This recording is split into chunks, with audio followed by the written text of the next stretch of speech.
guys, welcome back to Spoonful of Spirit.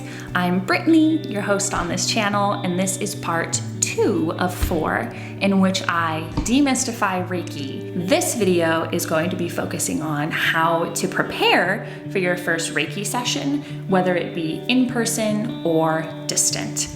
Now, as a reminder, for those of you who are new on this channel, I am working to help the anxious and the ambitious heal in this big ol' messy human experience. So if you find that this content is resonating with you, please give it a like and a subscribe. It would mean so much to this small but growing channel. All right, let's get to it. Now, something that I alluded to a bit in the first video in my series in which I explain what Reiki is that when you are researching Reiki or when you have pulled the trigger and decided to go ahead and book a Reiki session, the odds are very high that you are already in a kind of headspace in which you're thinking, gosh, I want to be done with this issue. God, I want an outside perspective. I want help in handling this. Or I really want to put this chapter to an end and start the next one. And this connects to what I think is truly the most important truth about Reiki, is that when you book a session and you work with a practitioner, you need to be willing and interested in receiving healing or moving through something that you're currently existing with. And this is true for any healing or personal development that goes on in all of our lives. Words have healing energy, both written and spoken. Music, melodies have healing energy. The natural world has healing energy in beautiful sights and sounds. And you need to ask yourself, are you open to that and receiving that healing, or are you tuning it out? And in my previous video, I also gave you a simple analogy for when I talk about being receptive to energy versus blocking it. Imagine if you were to receive a compliment from someone that you knew you didn't trust. You would block that and you would hold them at a distance instantly. But if the same compliment was given to you by somebody that you love and somebody who has demonstrated they're trustworthy and they care about you, you would be more inclined to let that genuine compliment in and let it make your day a little bit better.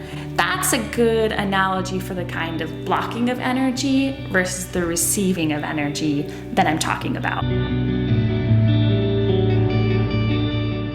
So let's talk about in-person Reiki versus receiving distant Reiki. Energy can travel through time and space. It's not limited by physical constraints. So each type of session is just as powerful as the other, with one major difference that I've noticed. And that is when you're receiving a Reiki session in person, you have the added benefit of being able to receive light touch, be that on your shoulders, on a place of the body that's been bothering you, or lightly on your head.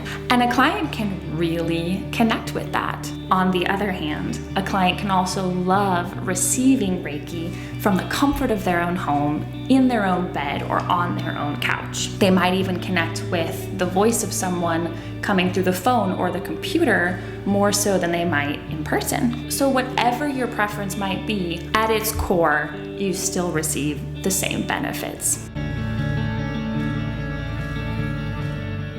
For any Reiki session, you want to be comfortable.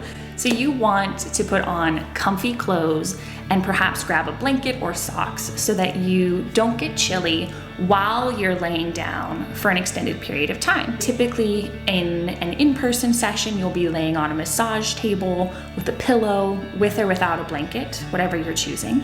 And on a distant Reiki session, you would be at home on a comfortable surface, laying down completely flat. It is highly recommended not to eat a heavy meal or a lot of carbs before your session because, my friends, clients do fall asleep. And although it's cute, it may not be what you want during your session. I also recommend not having caffeine close to the start time of your session, because this is meant to be a period of restoration, of healing, of rest. And if your brain's buzzing the whole time, it's counterintuitive to what you're paying this practitioner to help you achieve. And last, but certainly not least, you should expect your practitioner to ask you some questions ahead of time in order to better understand what aspect in your life or what challenge is coming up that you would like to work through. Is there a physical, mental, or emotional situation that you want to be able to draw energy to? I find this to be really important because it sets the context of the larger session. And you, of course, you can receive Reiki just for the sake of relaxing and having a practitioner that you trust create that space for you. Go for it. So that's it for this video. It's very easy and should be entirely stress-free to prep for your Reiki session. It's about being comfortable, it's about not eating too heavy of a meal and falling asleep in your session, and it's about looping your practitioner into what you would like to focus on as the practitioner gets to channeling the Reiki. If you guys like this content, give it a like and a subscribe. It helps this baby channel as it grows. And if you have any questions about Reiki, put them in the comments. I read every single one. I hope to see you again soon, guys. Bye.